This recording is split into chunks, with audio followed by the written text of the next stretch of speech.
Welcome back, my railroad friends. It's been quite a while since I've done an update, so here we go. Stand by. Alright, we're going to start here in the lounge. A little bit of a mess in here. You can see down here on the floor, all these flats here have all my cars in it. And some in that box there. Don't want them on the layout while we're working on it.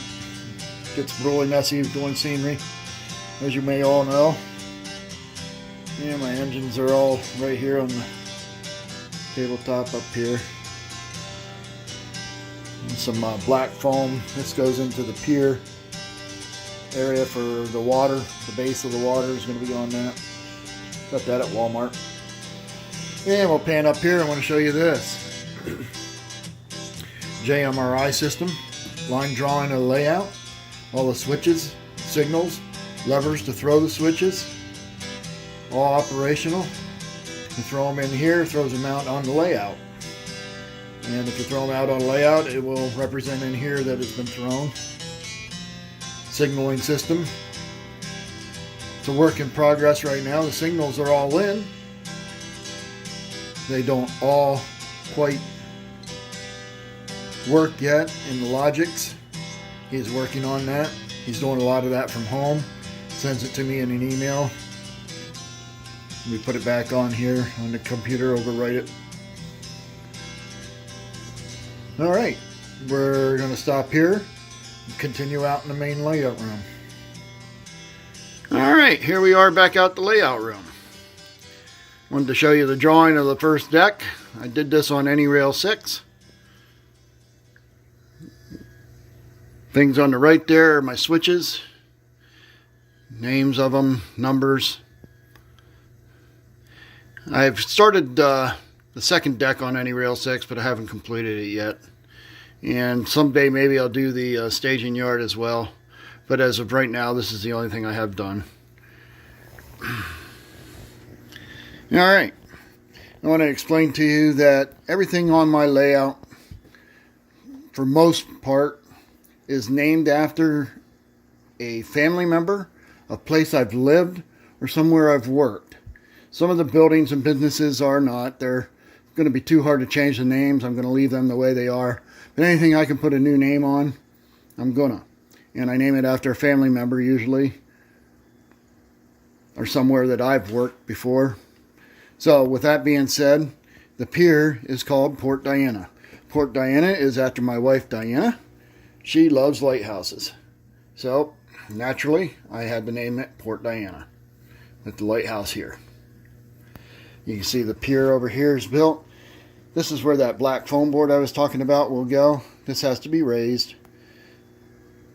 The seawall there, when I raise it, I should be able to cut that in half. I have another section of that to give me 4 sections. It should go from that side down to the pier itself.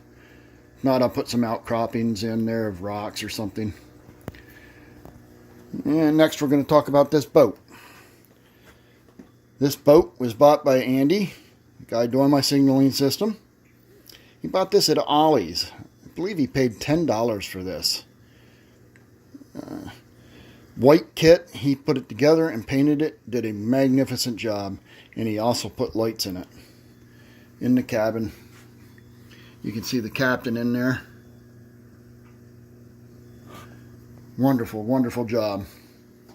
Alright, we're going to continue on here. You see, this is a pop-out. Decided to put that in there to make it easier to get back there. This is the widest part here, the pier, the whole layout. So it's pretty tough to get back in that area if you have any problems. So we made this a pop-out. You got the Sandpiper Lounge. Lights lit up. That's on a 12-volt power system. Going through a step-down unit. I bought 3 of those step-down units for like $6. And it stepped down to 3.4 volts, I believe. Works a lot better than them battery packs that they give you with these signs. The old general store here. Going to make that a souvenir shop. And the blue crab. Got to have seafood when you're at the shore, right? Now there it is. All right. Real quick, I do want to remind you that this is the helix behind this section right here. Takes up a 4x4 foot section. We'll go up in here. You see the helix, top to bottom. That's as far as it goes right there. Comes out of that porthole right there. That's where the track basically ends. It's just a piece laying there right now. Second deck is just a catch-all for all my scenery material and some of the buildings that are going to be up there someday. All right, back down to where we get back into the layout update here. You see the trees. Got a lot of them planted through here. That stippling effect behind it with the brush, paintbrush, really sets it off a little bit, gives you a little bit more depth. Anywhere where there's not a tree that's stippling on the backdrop really makes it look like there's a tree back there. It goes up and through there. All right, you can see the stippling effect there. There's no trees there. Now we're going to go down here. And we're going to start this engine up. The reason is I want to show you how the signaling system works. I'm not going to put the sound to him. We'll just get him going here. As we're going, he's going to slowly approach that green signal there, which is a lower head rather than the top head. The buddy that's doing this for me, Andy, he's doing this from home on his computer, and he really can't tell which head is which on the computer. So it was a 50-50 shot. And this one just happens to be the wrong way. He said it's easy for him to fix. He just has to do it here. And speaking of Andy, this cantilever right here, he 3D printed that. I don't know where he got the heads from. I believe he put the LEDs in the head, but he 3D printed the cantilever itself. Alright, the train's approaching there. Let's speed him up here a little bit. You watch the green light. He hits the next block, which is right around the switch. Right about there. There it is. All right. Like I said previously, they're not all set up in Logix yet. He's working on it. Everything takes time. All right, not much done here. See the signaling there. Another signal mast here. I did get a little bit of scenery done here just to complete this end of the yard. And I don't think I told you that Jameson Yard, which is this whole section here, is named after the street I grew up on, Jameson Avenue. Let me go back here. Like I said, this is where the scenery stops on this section. We go into the town of Chase City. I have 4 grandchildren. Chase is one of them. So this is Chase City. These big trees here, they're just sitting there right now. Just wanted to get some idea. They're big. I wanted to fill in some of the gaps, some of the voids that you're going to see through town here. Fix it all up with scenery. It should look pretty good. All right. The other end of Chase City, we do start scenery back up. It's mostly ground foam right now. I got a few trees planted here and there. But you can see the gas station here. Some more detail to do here. Some shrubbery and some trees maybe. But I do have the junkyard in. Looks pretty good. Come back up and through here. You can see the Greasy Spoon Diner. I'm going to make some guardrails to put along up in there on the edges of the parking lot. I just bought some styrene. I make my own guardrails. And I put some shrubbery around the diner itself. A lot of detailing to do yet. Alright, little interruption right there. Yeah, we're back at it. This leads into Riley Junction. This is after my oldest grandchild, Riley. She just turned 18 and just announced which college she's going to be going to. We're really proud of her.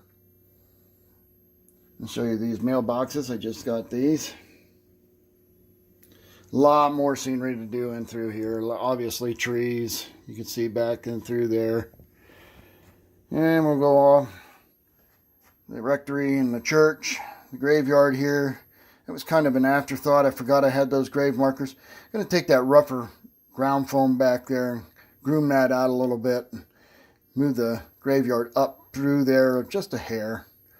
I think it'll spread out a little bit and make it look a little nicer. Move on here to the Piggly Wiggly. This is a Menards building.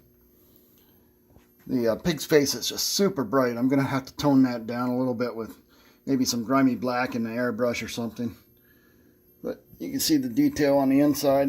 They did an excellent job with this. Really like it. Even have a sharper in there and with a cart full of groceries. Alright. Continue on. Just a house here. Kids swinging on the swing. Riley Junction Station. This here is going to be Sand and Gravel, but the name on that is going to be Chuck's Sand and Gravel.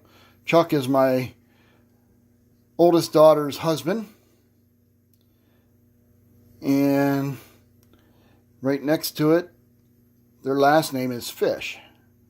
So this is going to be Wet Fish Cement. Continue on up through here. This section up here on the upper track there, this is called Reese Summit. You have the sawmill up here. And another Menards building, the lumber yard. Crippled Creek. That's going to stay that name. I do like the detail they put in that as well. Lit up very nice. I've toned down the lights in that. They were, again, super bright. But that is Reese Summit. And that continues around that corner back there. I'll show you that towards the end of the video here. Pan down into the Trestle Bridge. See the little standing water down in there. I've got a lot more detail on do around this as well. I'm going to put some static grass in. I've got some bushes and some other grasses I want to put around there. You can see I've got a lot of trees. It's pretty much going to be all the trees I put in this section. And it goes all the way around this section here. I think I mentioned this before about this background. It's an N-scale background. I believe I got it from trainjunkies.com. The size works better in the N-scale, believe it or not, than the HO. The HO was way too big. The only thing I don't like is I applied it the way they instructed, but it wrinkled. Wrinkled pretty bad. I think anywhere where the wrinkles are on the blue, I'm just going to daub on clouds. Because the sky is pretty much the same color blue all the way through. So we'll put some clouds in there. Try to cover up some of them wrinkles. They haven't grown, they haven't shrunk. They're there, they're there. Nothing I can do about it now. Cover it up. Make do with what you got. Alright, we'll come down in here to the farm area. See the sheets drying out here on the line. And the windmill.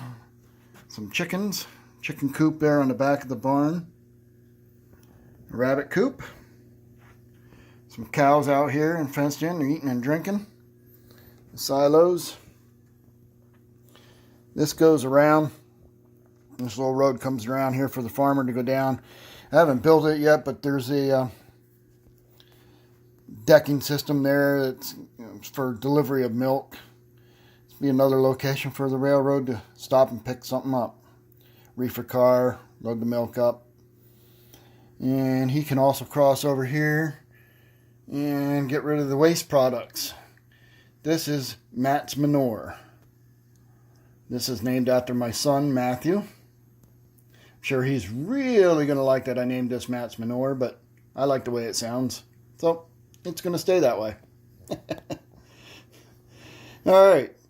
Kind of where the scenery stops here, we go into the town of Ashley. It's an industrial park area. Obviously, the corn rows are right here. These corn rows, this is just the very start of this. There's, I'll show you the box here. It's right behind me, actually. I have 2 boxes of these. And let's go around here and we'll show you. I don't want to go too fast. Right here. Alright. HO scale cornfields. This set contains 56 strips of 20 HO scale corn stalks. So there's 20 corn stalks per row. 56 of them. So that's 112 rows of corn. One box covers 6.8 inches by 9.6 inches. So it's quite a bit of area. 2 boxes of that. I feel that it's going to go from here pretty much down to through in here. Now, I might make some of them a little bit longer than that when they come over here towards these tracks over here. Just fill it in a little bit more. If I have to, I'll get another box. Anyway, continue on here. Imperial Foods, seen it before. Megawatts, seen it before. This is Nala Feeds. The town of Ashley. Ashley is after my other daughter. And she has a couple pit bulls, and the first pit bull that she had, name is Nala. So this is going to be Nala Feeds after her pit bull. That dog is just magnificent. I don't know why people think all pit bulls are mean, nasty. Both of her pit bulls are pussycats. Wonderful dogs. You see my marsh. I got these lily pads this past weekend. Just opened them up out of the package, threw them down here. They look pretty good. I like them. Alright, continue on. This goes down into what I'm calling Maverick Pass. Basically, that's a passing siding there, down below. And the brewery is considered to be in Maverick Pass. In the brewery, I worked at a place called Midstate Beverage. So it's going to be Midstate Brewery. Tanks for the brewery. This isn't completed yet. I just put it out here for this video. But you come around here. This is the back side of that reverse loop for the second deck. You see my cabins. Got a lot of detail done in them. They look pretty good. I like it. McMurray Shippers. Haven't got the placard on the building yet. This is another Menards building. It did tone down the lights. Looks a lot better than what it did. They were so super bright again. But this then continues around back in. That's the lumber yard and the sawmill back there in Reese Summit. So folks, that is it for now. I hope it's not so long that I get another one done for you. But I'll give you a little bit of a shot here, the layout furthest way I can get. It's coming along. A lot more work to do. I appreciate you watching. If you're not a subscriber, please subscribe. I'll try to get some more videos out a lot sooner than this. Last one, anyway. All right. Bye for now.